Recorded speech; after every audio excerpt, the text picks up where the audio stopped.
Boa tarde a todos. Espero que esteja tudo em paz aí com todo mundo. Então, conforme eu havia comentado, vou fazer um vídeo tentando resumir um pouco do estudo, né, desse próximo encontro que a gente vai fazer. Então, eu fiz algumas observações para colocar fazer esse resumo, né? Eu acho que à medida que a gente for conversando aqui, entendendo, eu acho que vai ficando mais claro e, e a gente pode ir desenvolvendo, né? Então, para começar, eu acho que é importante esclarecer aqui que eu coloquei só dois livros dos que eu havia colocado na sala, que são o Sobre a Natureza, que é o poema do Parmênides, e o Sofista, que é o diálogo do Platão.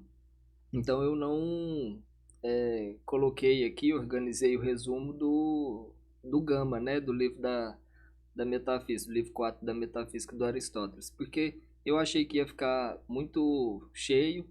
Eu até acho que talvez a gente não trate esse tema já no próximo encontro. Talvez a gente possa até abordar alguma coisa, mas eu imagino que seja mais difícil. De qualquer forma, eu coloquei esses dois porque eu acho que é um pouco. É um tema bastante relevante. Eu acho que é importante frisar também. A gente está no início, né, do estudo. E dentro desse início do estudo, a gente está no início do próprio estudo da filosofia, que é a filosofia grega. Eu não sei qual que é a expectativa de vocês, qual que é também o entendimento, né? Se vocês já estão cansados de saber essas coisas e tudo mais. Mas de qualquer forma, eu achei interessante relembrar talvez essa, esse tema, né, da filosofia grega nesse período. E então eu pensei em abordar algumas coisas antes que tem referência, né, nos últimos encontros, né? A gente falou um pouco sobre a teoria socrática, né? Falou um pouco sobre a teoria platônica também. E eu acho que a gente vai navegar ainda um pouco dentro dela, né? E eu entendo que essa abordagem filosófica ela é um tanto quanto difícil, um tanto quanto maçante, e pode não ser tão interessante, vamos dizer assim. Mas de qualquer forma eu vou tentar fazer conforme é o hábito que eu faço os estudos, né? Pelo menos esses estudos dessa forma, que é um estudo mais técnico, mais metódico, né? Da filosofia. Então, eu fiz aqui alguns slides que eu vou passando para vocês e a gente vai comentando, né? Então, só relembrando que a gente vai tratar nesse vídeo aqui sobre um pouquinho, né? Não é muita coisa, mas um pouquinho desses dois textos, né? Que é o texto do Parmênides e o texto do Platão. Então, primeiro, a gente vai. Deixa eu voltar os slides aqui. A gente vai apresentar, fazendo já um spoiler aqui com vocês, né? A gente vai apresentar essas duas figuras de museu aí. Essas duas estátuas aí, né? Então, dando continuidade aqui, primeiro falar um pouquinho do poema sobre a natureza. A gente tem dentro dessa referência o Parmênides, ele é o que a gente chama hoje de pré-socrático. Embora ele tenha vivido na mesma época, né, que o Sócrates.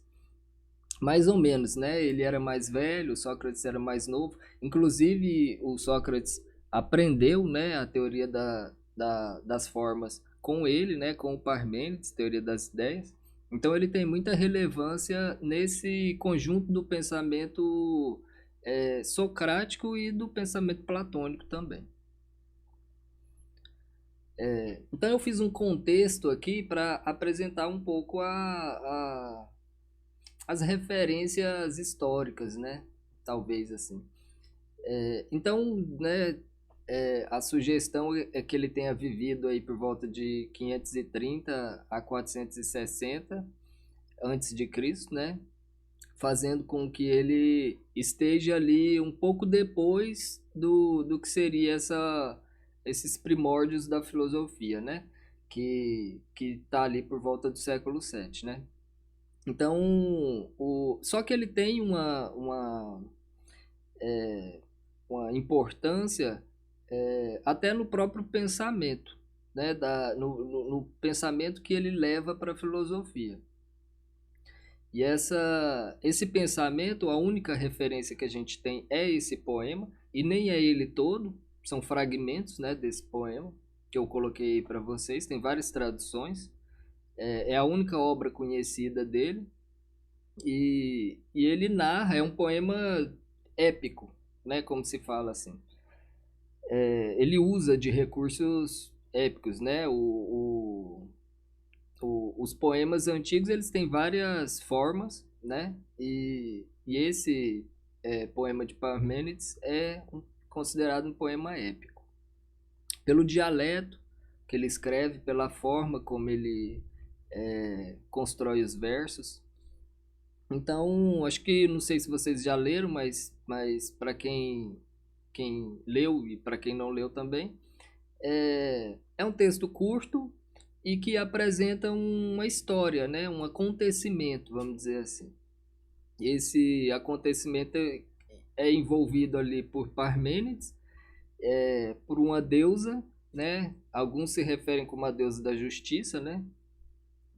E algumas donzelas que são as jovens que levam ele até esse templo, até esse lugar. Ele tem como se fosse uma espécie de insight, assim, no poema, e ele vai até, ele é levado, né, por uma carruagem, né, alguns cavalos, assim, é levado para esse lugar, esse templo, onde é aberto os portais, né, e ele se encontra com essa deusa, e essa deusa vai passar para ele algum conhecimento. E é exatamente esse conhecimento que é relevante, é ele que vai ser discutido dentro da filosofia de uma forma filosófica, que é a noção do ser, a questão do ser. Isso tem uma originalidade nesse período, porque os filósofos, em geral, dessa época pré-socrática, eles tentavam buscar a unidade da origem da vida, né? O que fazia com que o universo existisse, que a realidade existisse, eles buscavam isso por meio de uma unidade, e geralmente de uma unidade física. É muito comum a gente relembrar os filósofos pré-socráticos como aqueles que dizia tudo é água, né? Tudo é o ar, tudo é o fogo, vem do fogo, né? A vida vem da água, é a origem, né? Do universo. Sempre de um ponto de vista físico, né? Sempre de um ponto de vista natural, como a gente chama hoje. E o Parmênides ele vai sugerir nesse poema, por meio dessa deusa, né? Que na verdade a origem de tudo é o ser. Então o ser é, né? Esses são os temas abordados: o ser e o não ser, né? No poema. Então eu coloquei aqui também alguns temas relevantes, que é essa definição do ser, que ele faz uma definição do ser como único, né? Eterno e imutável. Esse é o ser de Parmênides. E o mundo sensível é um mundo de ilusão, é um mundo de aparências. Isso acho que para nós hoje é muito claro, essa distinção assim, mas ela tem essa origem nessa teoria das ideias, e principalmente na teoria do ser. Eu vou passar aqui para ver o que, que a gente tem aqui, os conceitos, né? Esse conceito de ser em Parmênides, ele é um tanto diferente do que a gente está acostumado Hoje isso é muito comum, né? A gente falar que tudo é e só o ser existe. Acho que todo mundo já ouviu essas frases, né? E o conceito principal de Parmênides é que o ser é e o não ser não é. O não ser não pode ser, porque ele não é. De forma que só o ser é. Só existe o ser, né? Quais são as características do ser? É a unidade. O ser é uno, ele é único, ele é uno, ele é completo, perfeito, eterno, imutável, indivisível. Essas são as características do ser de Parmênides. De forma que esse ser, como ele se apresenta? Né? Se a gente for fazer uma investigação, como a gente for olhar para o mundo, como ele se apresenta? Ele se apresenta como, né, Platão até vai falar isso muito bem, como uma ideia. Então, não é a aparência, né, os objetos aqui. Porém, todas essas aparências, né, elas são. Tudo é. Tudo é. E o que a gente pode fazer dentro dessa investigação de que tudo é encontrar o ser. Então, o ser, né, vamos supor que Parmênides olhou para a água, olhou para o fogo, olhou para a árvore, olhou para as estrelas, né? Na narração do poema tem uma alvorada assim acontecendo. Ele olhou para as coisas, né? E encontrou uma unidade nessas coisas, algo em comum. E essa unidade ele chamou de ser. Tudo que é, é. Por isso, né, existe esse ser que sustenta tudo que é. Ele é original. Então, as coisas, né, que a gente vê, que são as coisas dos sentidos, elas são anteriormente esse ser. Então, a gente vê as coisas que mudam, né? A gente vê a noite que vira dia, o dia que vira noite, a água que cai, depois evapora. A gente vê todos esses fenômenos, que são fenômenos de existência do ser, de manifestação, a palavra que a gente está acostumado, de manifestação do ser. Tem uma observação que Parmênides faz, é que os gregos não chamavam isso de consciência, está muito longe, inclusive, de falar sobre isso, mas o que seria essa razão que Parmênides coloca, né? O ser é pela razão, a única maneira de conhecer a verdade sobre o ser. É essa capacidade de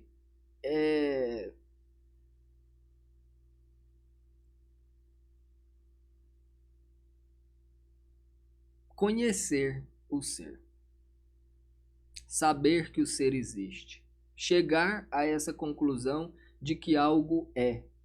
E algo é porque o ser existe. E o ser é o que sempre é o que esteve, né, no princípio, o que estará no fim, é o que não muda, inclusive. O ser sempre está estável na sua essência, vamos dizer assim.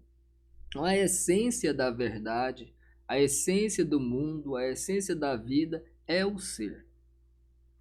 Essa observação que ele coloca, que a nossa razão pode chegar a esse entendimento do ser, ele dá uma característica exclusiva para a razão, de que por meio dessa razão, desse entendimento, é possível conhecer o ser.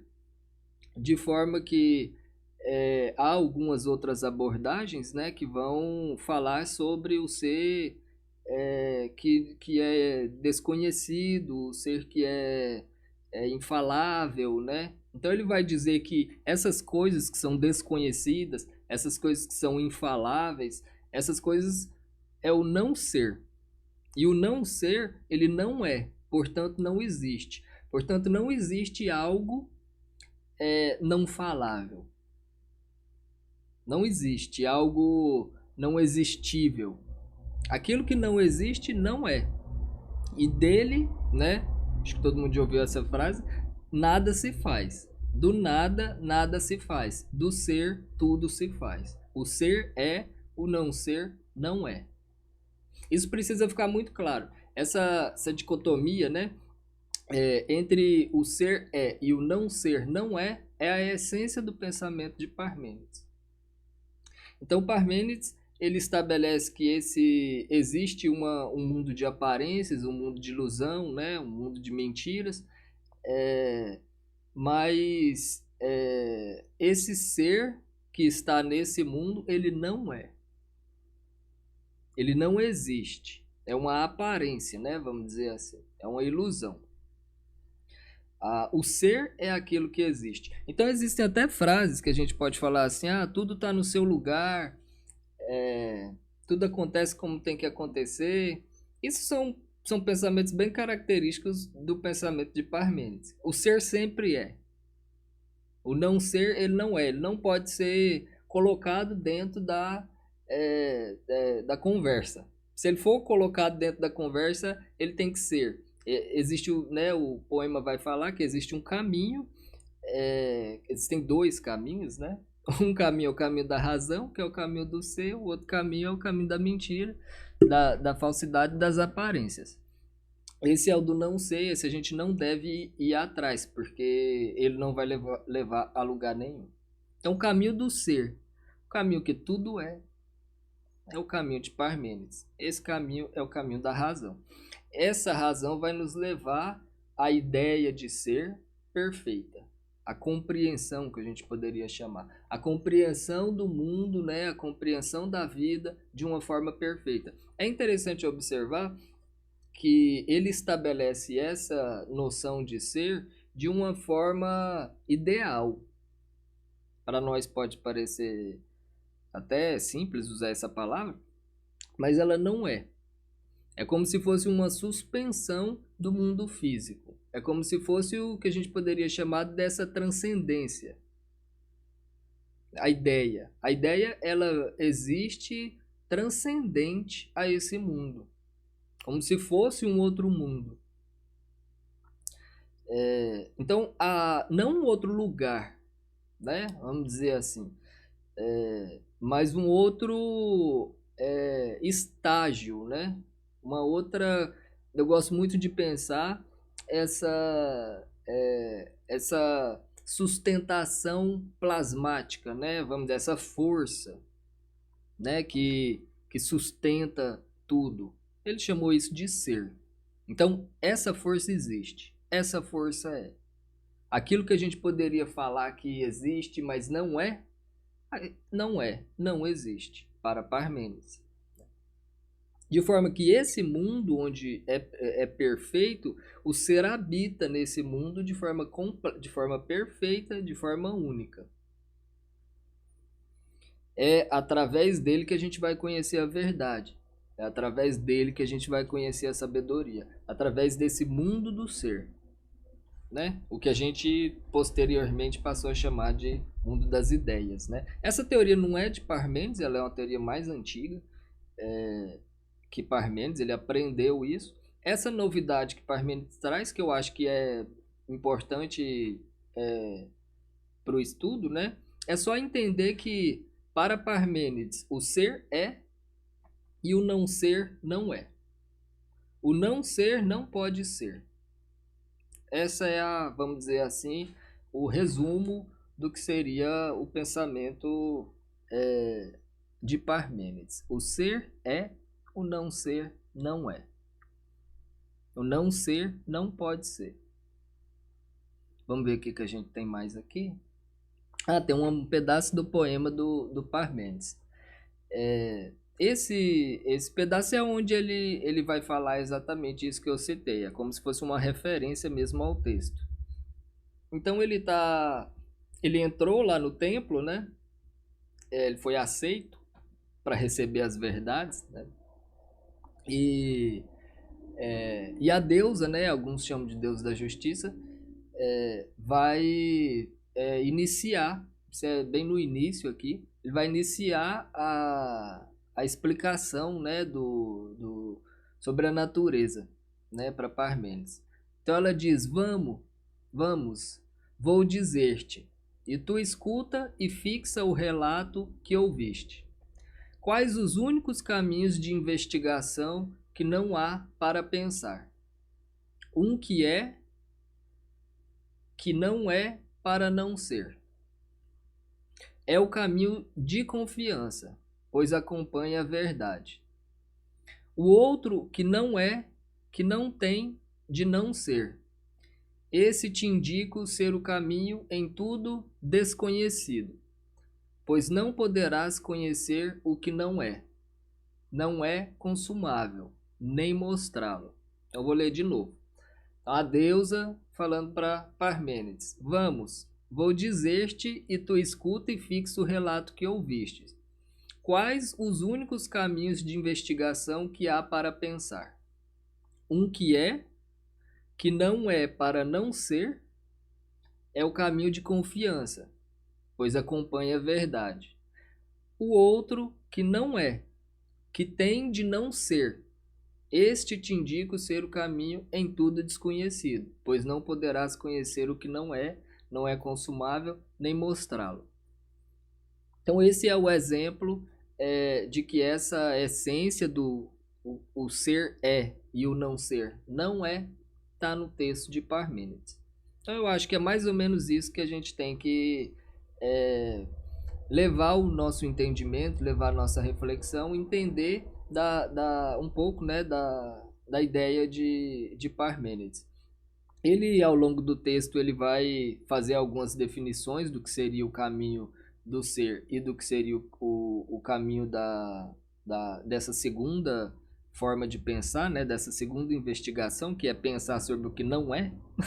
Então, se você está pensando sobre as coisas que não são, você está muito iludido, né? Você está dentro de uma noção de pensamento que não vai te levar para a verdade.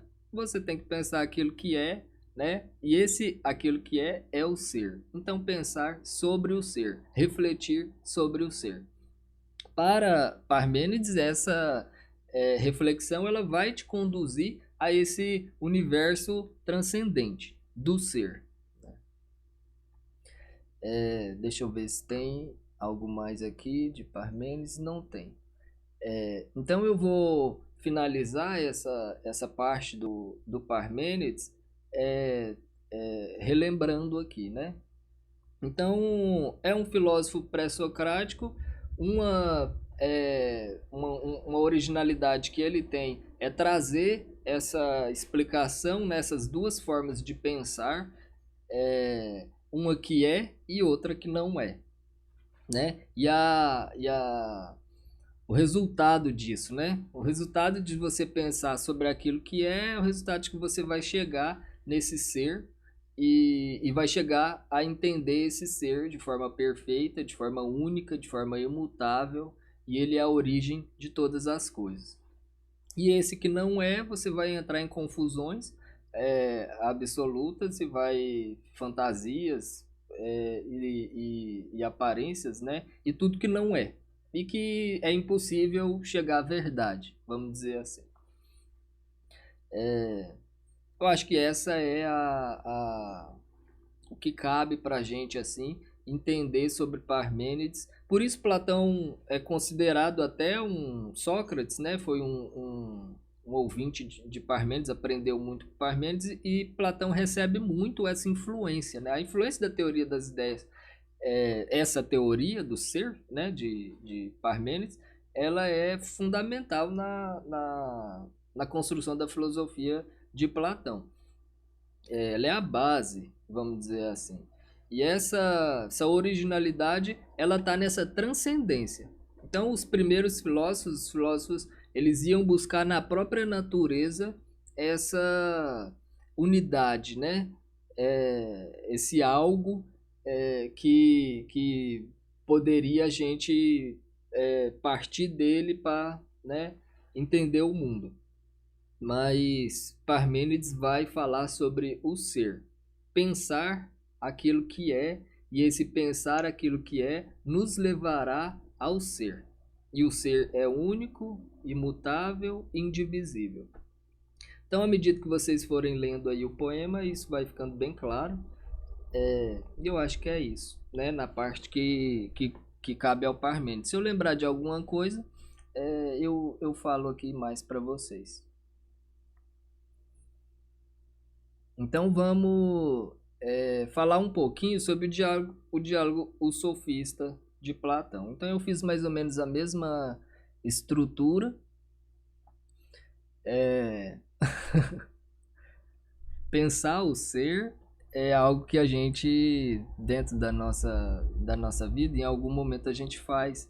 E as filosofias de hoje, né, os conhecimentos que nos são chegados, muitos deles trazem essa referência, né?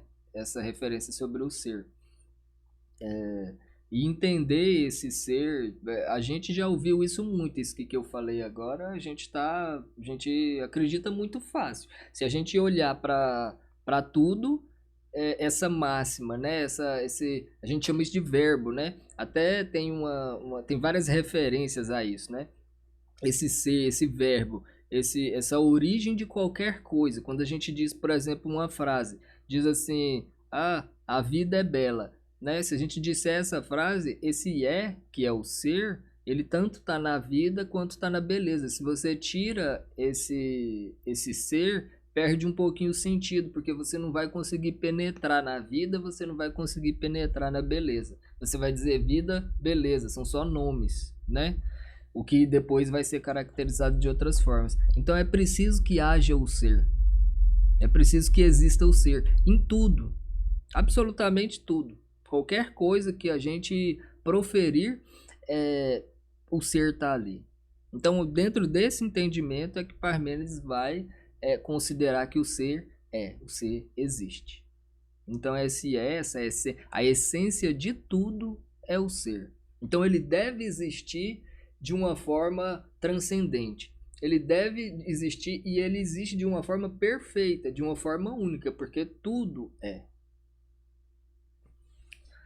Então, essa ideia, né, ela é muito, muito reflexiva e muito fácil da gente olhar, caminhar dessa forma, né? Dentro dessa, inclusive, dicotomia de que o não ser não é. Porque o que não é indivisível, o que não é, desculpa, o que não é indizível, né? Infalável, é o não ser. Justamente porque o não ser não não se conhece. O ser se conhece. E o ser se conhece na sua própria essência, na sua própria observação de mundo, de que tudo é. Então, tudo que a gente conhece está dentro desse ser, dessa essência do ser. Vamos dizer assim. Então, a origem do mundo, ela provém dessa capacidade do ser. De quê? De ser. Tá certo? Como uma representação, né? A gente vai entender, usar essa palavra na teoria das ideias de Platão. O mundo é uma representação do quê? Do ser. Então, tudo que a gente vê no mundo, que a gente toca no mundo, visível ou invisível, é uma representação daquilo que é o ser, porque o ser é o primeiro. Sem o ser, nada. E o nada não existe. Né? Sem o ser, nada. Com o ser, tudo. Tá certo? Essa é a base da teoria das ideias, né? De forma que cada coisa representada possui uma forma de ser. Uma forma eterna, uma forma imutável, né? A gente dá muito esses exemplos. A caneta o teclado, né? É, é, existe uma forma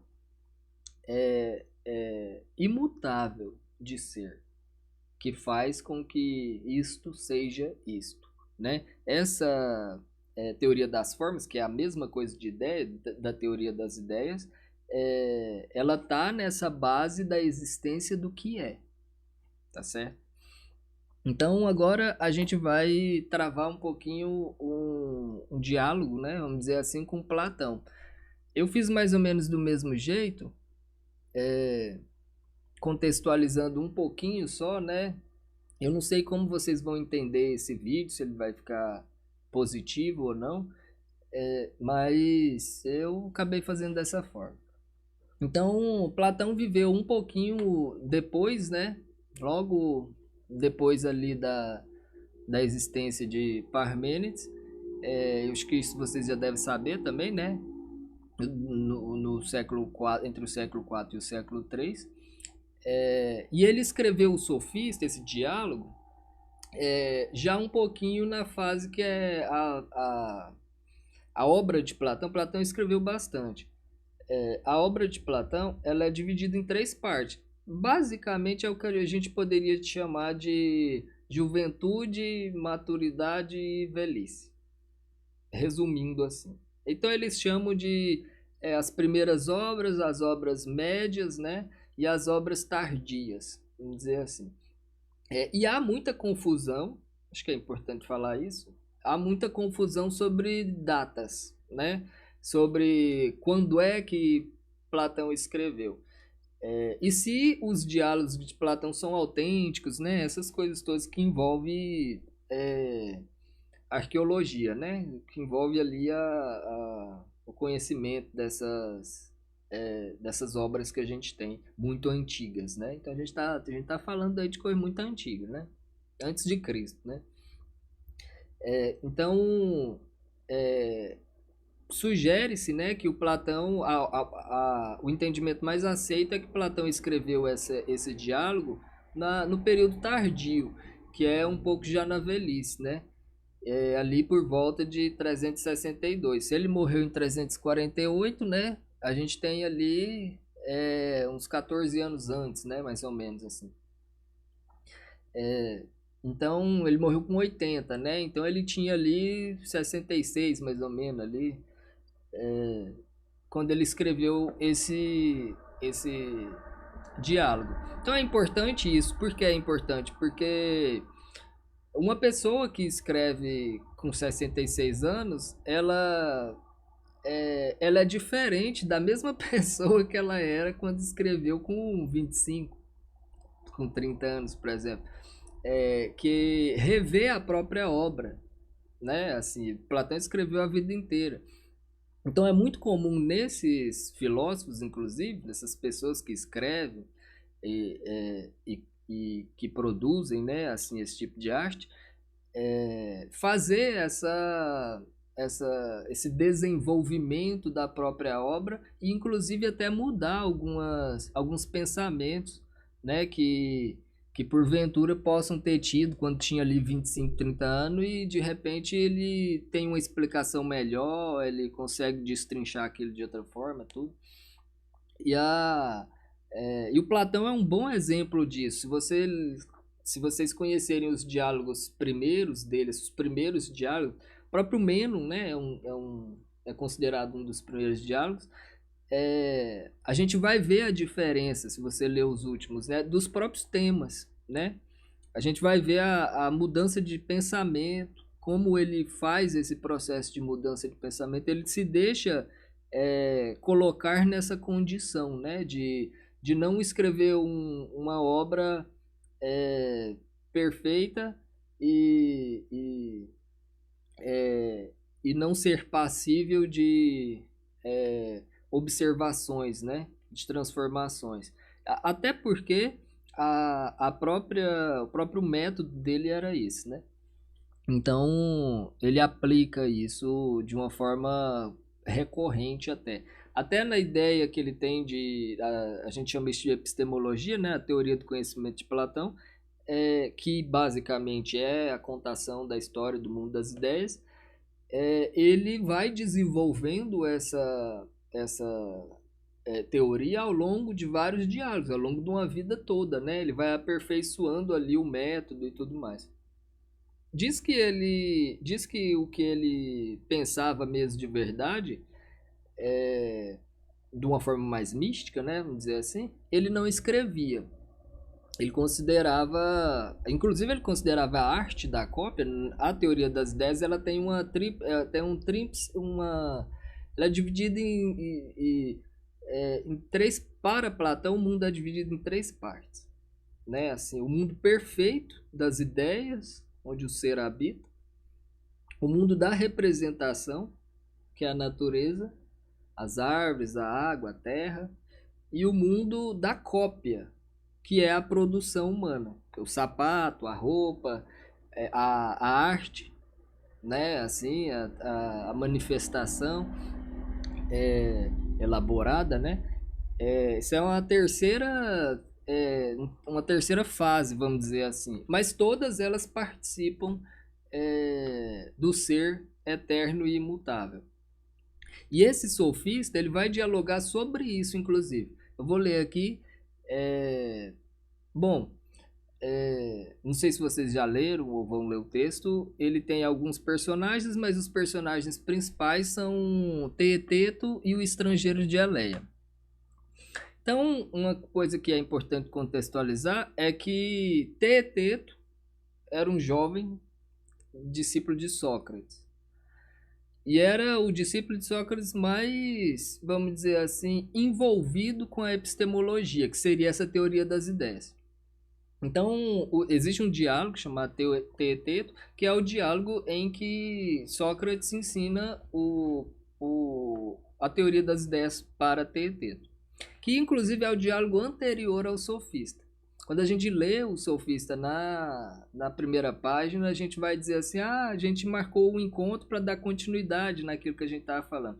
Isso faz com que as pessoas que estudam a obra de Platão vão ver esse desenvolvimento de que anterior ao sofista ele fala sobre a teoria das ideias e logo em sequência ele vai trabalhar essa questão que está presente no sofista, que é o que a gente chama, né, eu até escrevi ali embaixo, a gente chama isso de parricídio, que é uma reformulação da teoria de Parmênides. Então, os temas abordados nesse diálogo basicamente é definir o que é um sofista. O sofista como que a gente chama? É um calo no calcanhar. O sofista, para Platão, ele é uma saga, vamos dizer assim. Acho que a obra, se a gente for fazer uma observação simples, toda a obra de Platão, ela é desenvolvida, a filosofia de Platão, ela é desenvolvida para lidar com a questão do sofista, né? Isso é muito verdadeiro. Lá nesse período, no período da Grécia, a sofística, né, ela tava em voga, né? Tava assim, sendo aplicada. O que é os sofistas? Quem eram os sofistas? Os sofistas, né, acho que a gente já falou isso, eram esses professores itinerantes que ficavam ensinando retórica e persuasão de uma forma em que a sabedoria estava presente, né? Assim. Então, a gente tende a chamar de arte do convencimento, né? Pela persuasão. Esses eram os sofistas e para Platão e os filósofos não havia verdade, né, na sabedoria do sofista. Então havia uma necessidade de tentar demonstrar essa questão de não haver verdade no discurso do sofista. Esse diálogo, ele é para isso. E aí, por necessidade, como que Platão vai usar a dialética como método, que basicamente consiste nesse diálogo, né? Eu acho que eu coloquei aqui uma definição de dialética. Vou só continuar aqui. Esses temas abordados é definir o que é o sofista para distinguir o sofista do filósofo e defender o método filosófico.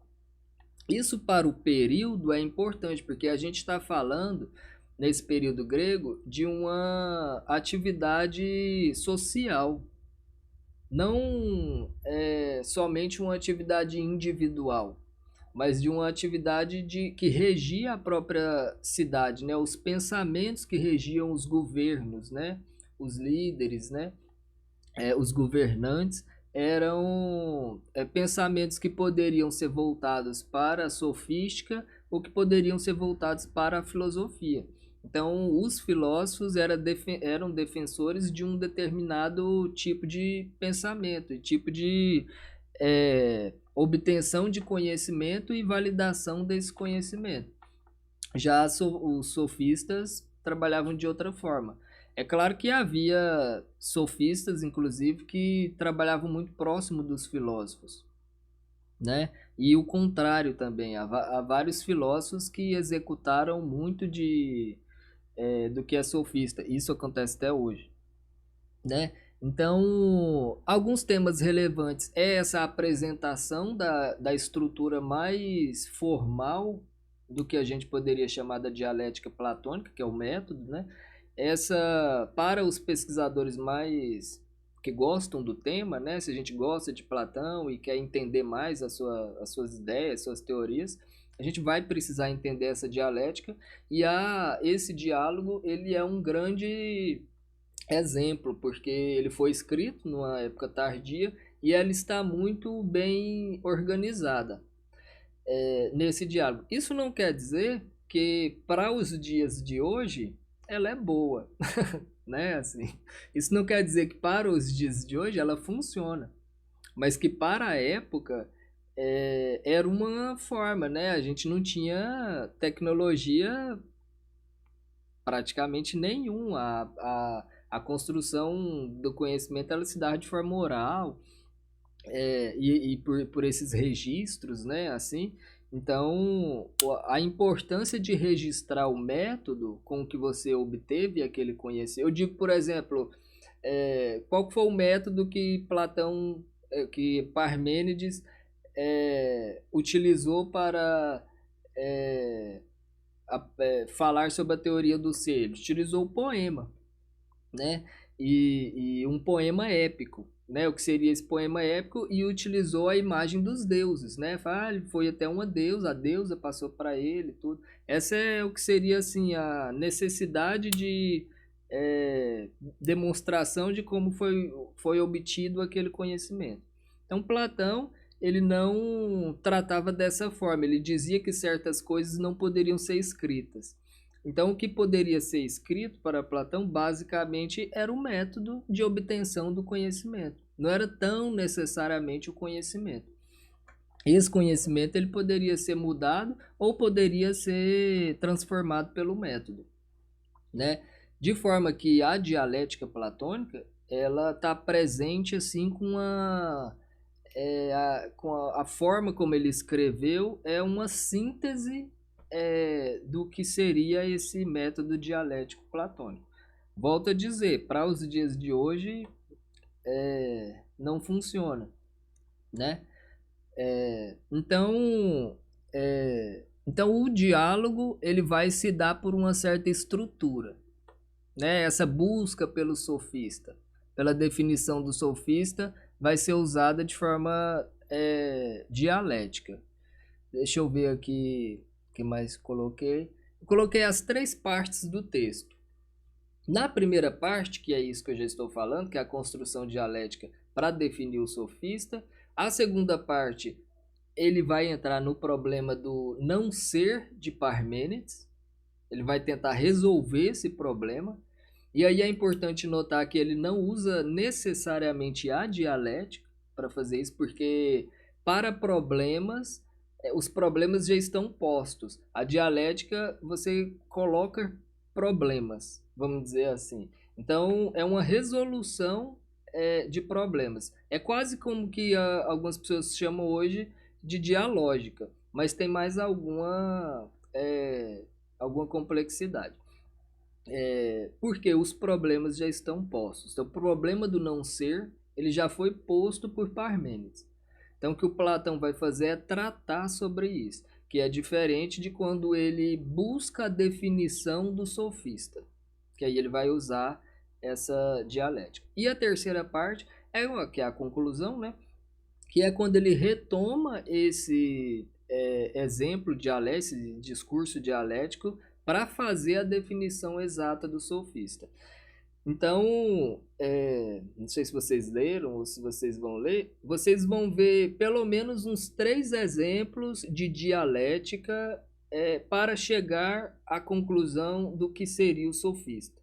Então, quando ele vai começar, ele vai falar sobre os diferentes tipos de artes, né? As artes aquisitivas, as artes produtivas. Aí, entre as artes aquisitivas, ele vai dividindo, ele vai separando, né, e classificando em gêneros as artes.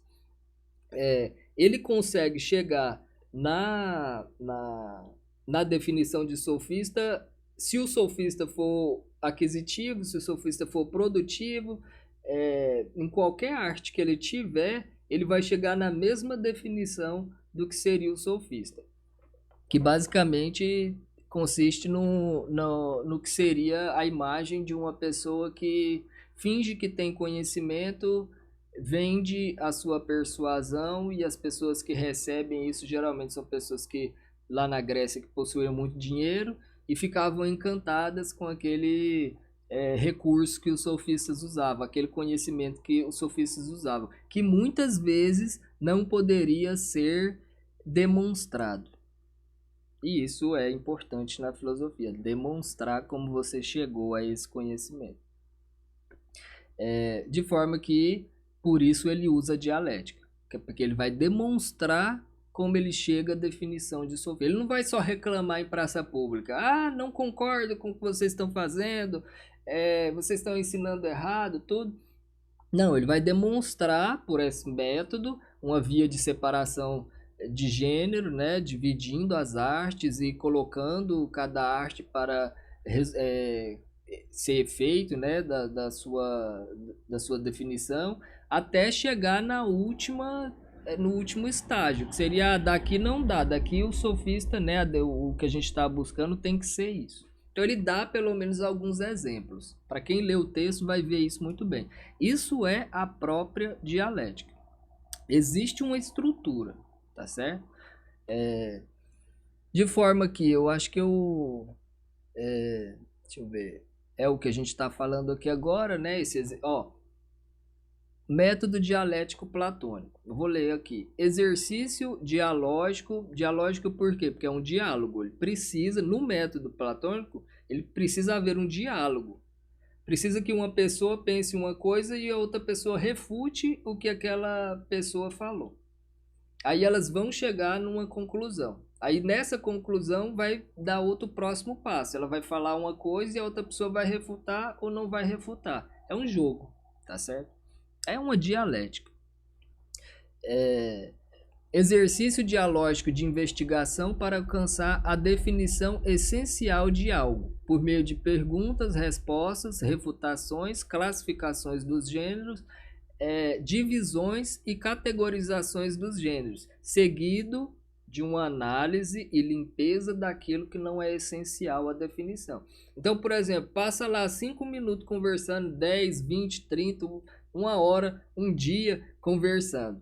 Depois que você juntou todos aqueles dados, classificou, dividiu os gêneros e foi investigando e fez tudo aquilo, aí você inicia um processo de limpeza daquele diálogo. O que seria se aquilo, né, é verdadeiro ou falso, se aquilo pode ser demonstrado ou não. Você vai purificando ali as etapas do caminho para arrematar, basicamente, para você conseguir chegar à essência do que você está buscando. Então, o que é o sofista? O sofista é X, né? Assim, então você tem um caminho para conseguir dar essa resposta. O objetivo da dialética é exatamente isso que eu falei, alcançar a distinção verdadeira de algo. Fazer uma distinção entre conhecimento verdadeiro e imutável, que é essa definição precisa e exata, é isso que está mais próximo das ideias, e do conhecimento falso e ilusório, que seria esse do conhecimento do mundo sensível, baseado ali no fervor, né? Assim. De forma que os conceitos principais. Então, na primeira parte, o Platão vai fazer essa procura do sofista, da definição de sofista. Então, aquele diálogo, aquela coisa maçante, aquelas aporias que ele vai entrando, aquelas definições, aquilo tudo é a construção dessa busca, né? A construção dialética dessa busca. Na segunda parte, eles têm um problema, porque justamente quando eles atingem essa possibilidade de encontrar a definição do sofista, eles têm um problema, porque o sofista não pode participar do ser devido ao seu discurso ser falso, devido ao seu discurso não ser verdadeiro. E o que é verdadeiro é o ser. Para Parmênides. Lembra? Ele vai dialogar com Parmênides. Parmênides diz que o não ser não é. E o ser é. Aí Platão encontrou um problema, porque o discurso do sofista não é. Porque ele não é verdadeiro. Ele não está próximo da verdade. Ele está mais próximo da falsidade, das ilusões, das aparências. Dessa forma, a falsidade, as ilusões e as aparências para Platão vai ter que participar do ser. Como que ela vai participar do ser? Como que o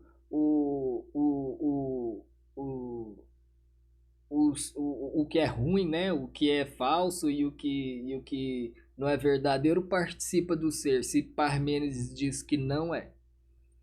Aí Platão vai quebrar essa bolha, né, do ser único, uno, e vai reparti-la com os demais ambientes da realidade, que seria a representação e a cópia. De forma que essa multiplicidade do ser eterno e imutável, essa multiplicidade faz com que o próprio ser, enquanto representação e cópia, e principalmente cópia, que seriam as artes humanas e tudo mais, possuam contradição, possuam opostos. Né? Na natureza ele vai encontrar o quente e o frio, o pequeno e o grande, né? Essas polaridades, elas fazem parte do ser. E essa descrição que ele coloca da representação participante do ser.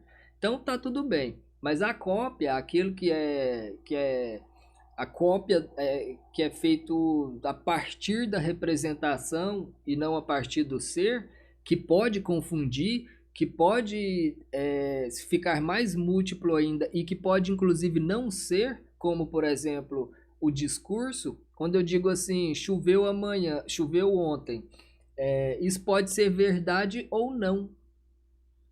Se eu disser vai chover amanhã, isso pode ser verdade ou não.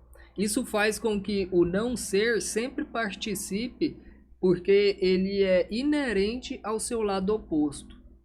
Então, se não choveu, é porque fez calor, né? Se fez calor, é porque não choveu. Essa dicotomia, essa dualidade, essa oposição da produção do mundo representativo da natureza e as atividades humanas, elas fazem com que o não ser exista. E se o não ser existe, ele participa do ser. Então, para Platão, ele vai dizer que o não ser participa do ser que é. Logo, o não ser existe. O não ser existe, mas ele não é o caminho para se chegar à verdade.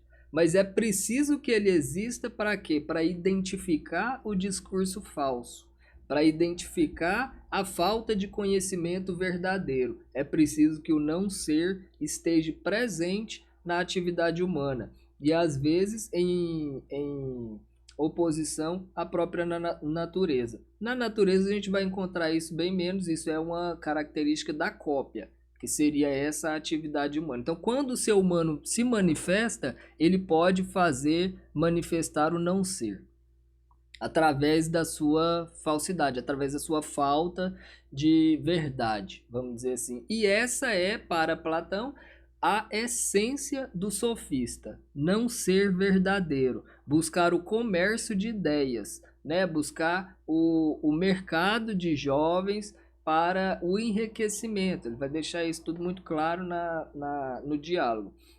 De forma que o não ser precisa, na teoria das ideias, existir. Esse não é o que não pode ser de Parmênides precisa ser eliminado da teoria das ideias. E isso na filosofia a gente chama de parricídio. Parricídio é quando o filho mata o pai, né? Então o entendimento é de que Platão precisou alterar a teoria das formas para provar a existência de um discurso falso, a existência do sofista. Isso é muito cuidadoso, né? Fazer isso, né? Você acabar com uma ideia que ele mesmo acredita, né? Que ele precisou pensar, gente, mas, né? Esse não ser existe, ele tem que existir. Então ele foi lá por meio de uma resolução de participação desse entendimento de que há o eterno e imutável, há a manifestação primeira do eterno e imutável na natureza e há a manifestação do ser humano nas ações, através das suas artes, seja fazer um sapato, seja fazer uma roupa, uma comida e um discurso.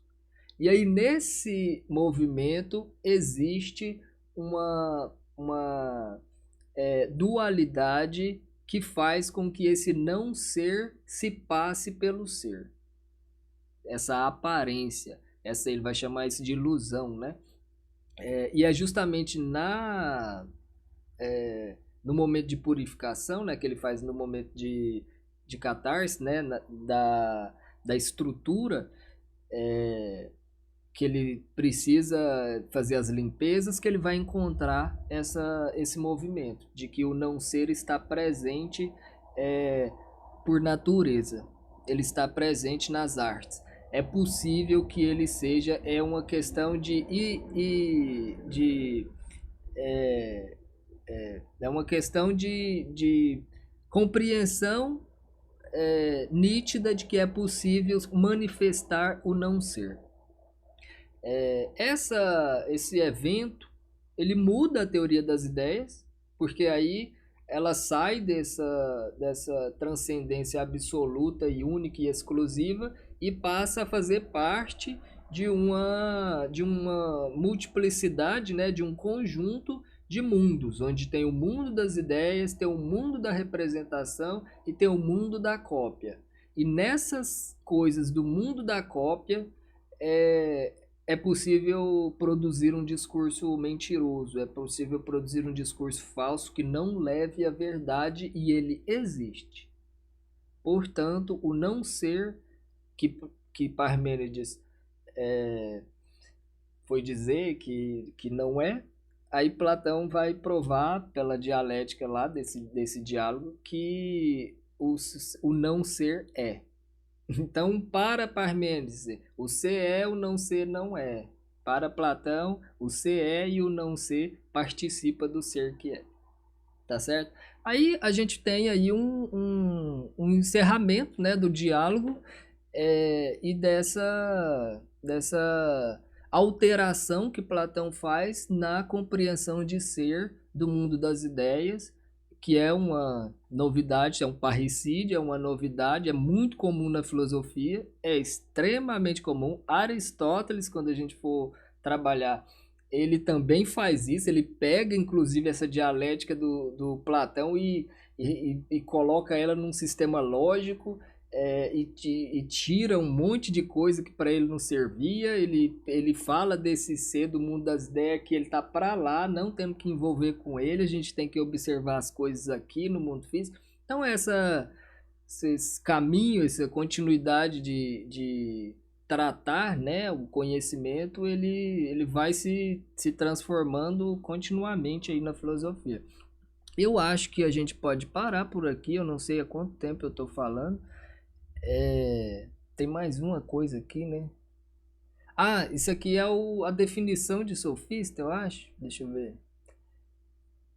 Isso. Aí ele faz no final do texto, ele faz uma definição de sofista conclusiva. Né? Depois de ele ter feito a dialética todinha, trabalhado a questão do nascer, provado por A mais B e tudo, que o sofista, o discurso falso existe, ele vai dizer que então o gênero imitativo da arte produtiva, esse gênero imitativo é essa cópia da natureza, essa ação humana. Essa imagem que pode ser falsa, né, ilusória ou não, né, assim, que é capaz de ser produzido pelo ser humano. Da parte dissimulativa e da parte opinativa, do gênero fantástico, a partir da arte produtora de aparências, não divino, mas humano, separando da criação a parte produtiva de ilusões, aquele que por acaso disser que o sofista é dessa estirpe e desse sangue, realmente, ao que me parece, dirá a pura verdade. Então, o gênero imitativo, da parte dissimulativa, do gênero fantástico, produtor de aparências, não divino, humano, separado da criação a parte produtiva de ilusões, aquele que por acaso disser que o sofista é desse jeito, para Platão está falando a verdade. Ele acaba nesse diálogo tentando provar a existência do discurso falso, aquele que não leva à verdade, portanto aquele que não é, mas que existe. Tá certo? É isso. Não sei se vai ajudar aí, mas eu acho que não tem mais o que falar nesse primeiro momento. Eu acho que eu comecei a fazer aqui um esquema dialético para mostrar para vocês o caminho, como é feito, né? Ele vai estabelecendo entre perguntas e respostas e refutações, ele vai desenvolvendo um raciocínio, né? Basicamente. Mas isso é uma coisa mais técnica aí, eu não sei se é de interesse maior. Eu acho que ficou claro as ideias de Parmênides, ficou claro as ideias, espero, né, que tenha ficado claro, as ideias de Platão em relação ao ser e ao não ser. Isso tem muito pano para manga, isso tem muito mais profundidade. É claro que existem vários olhares, né, filosóficos, inclusive, sobre essa questão. Isso é dinâmico. Os filósofos de hoje estão tentando entender esse desenvolvimento do ser e do não ser em Platão, desse parricídio parmênico e tudo. O que eu tentei fazer aqui foi só um resumo, tá certo? Não sei se foi produtivo no sentido do que a gente tá se propondo para estudar. Não sei se é do interesse de vocês também, a continuidade do estudo dessa forma. Não sei se tá indo para o caminho que vocês gostariam. Se não tiver, falem. Não me importo de que vocês se manifestem aí para dizer, olha, tá muito chato, nossa senhora, esse tanto de coisa aí não era o que eu queria mais, era outras coisas e tal. Não me importo não. Podemos trabalhar aí em conjunto, de uma forma que for positiva para todos nós. E se aí as dúvidas, as questões, né, que vocês quiserem levantar, a gente pode fazer isso na quarta-feira. Tá certo? Um abraço para todos aí.